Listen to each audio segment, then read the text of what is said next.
You know, there used to be one or two of us in the room, you know, when we started, but look at the crowd here, and thank you to Glamour for really providing your platform to be able to get the word out. We're close. We're close. We're not there yet, but we're close. From the get-go already, I couldn't have my baby when I wanted to. I had to wait to save enough, or whatever we could, about 6 months of rent, to take some of that weight off our shoulders from having a brand new baby and then not having to worry so much about our bills. Definitely was not just financially draining, but emotionally draining as well. The fact that I had to, you know, make sure that I work and keep my mind on work mode and on my baby and take care of her and have to bond with her.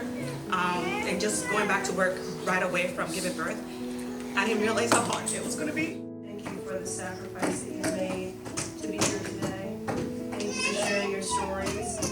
As I say every single day in the halls of Congress, I look forward to a day where people do not have to relive or weaponize their trauma or hardship to compel action from their government. And just because you tell your story all the time does not mean that it gets any easier. I just want to hold space for that and express my gratitude. Really important as a NICU nurse. I know how important the formative months of a baby's life are, and I wasn't willing to return to work any earlier than that. But financially, I did suffer as a result, and by the time I did go back to work, I really still wasn't physically ready.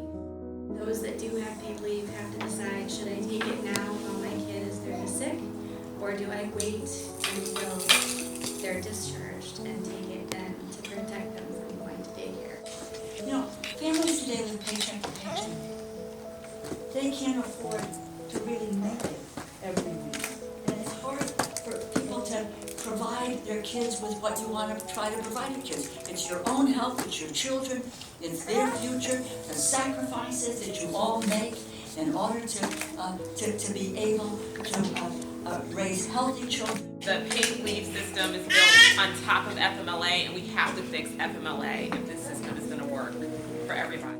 So I've introduced a piece of legislation with Senator Tina Smith called the Job Protection Act, and it would expand FMLA eligibility to tens of millions of workers, including people who work for small employers, so small businesses, people who work part-time, and people who are re-entering the workforce. Well, it's not just for the mothers, it's for parents altogether. We need to have that support.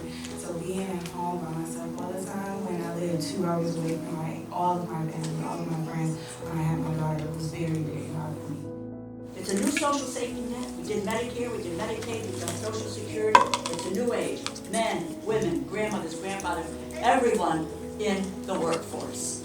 And so now what we need to do is to say, it's paid, now is the time, let's move forward. It's part of a new social safety net for the women and families in this country. Now, if it's good enough for members of Congress, if it's good enough for the staff people who work for members of Congress, then by God, it is good enough for everyone in this country. And that's what the fight is about. And it is a fight. We've gone miles, but we have a ways to go. So important for so many different reasons, because then a lot of these parents do have to go, home and take care of medically fragile children who may not need hospitalization but still need care. So I feel fortunate that I have a healthy baby and that I was able to make it happen for those 12 weeks. But if I hadn't had my way, I would have taken a year. We are closer than ever before, and that is because of the indefatigable and exhaustive leadership of many of the champions around this table, both within this corridor, namely Rosa DeLauro, and I think it speaks to the power of representation. So just to have to work and make sure that you're doing a good job, because you have to provide for a baby and then be a mom and have to be a caregiver and care for your baby. We can do it, but we should have choices. We should have a choice. Either you want to do that, because why not? Some women want to go ahead and do it, and you should have the choice to do that, but some women don't have a choice. I didn't have a choice. I had to go back to work. I have to provide for my baby and lose some of those, months of being with her and bonding with her the way that I would have liked. As women, we do this and we don't talk about it. We're expected to push through it. we don't tell our stories because nobody really listens. So thank you for listening. Thank you for the courage to tell your stories. It really is critically important. You will make the difference.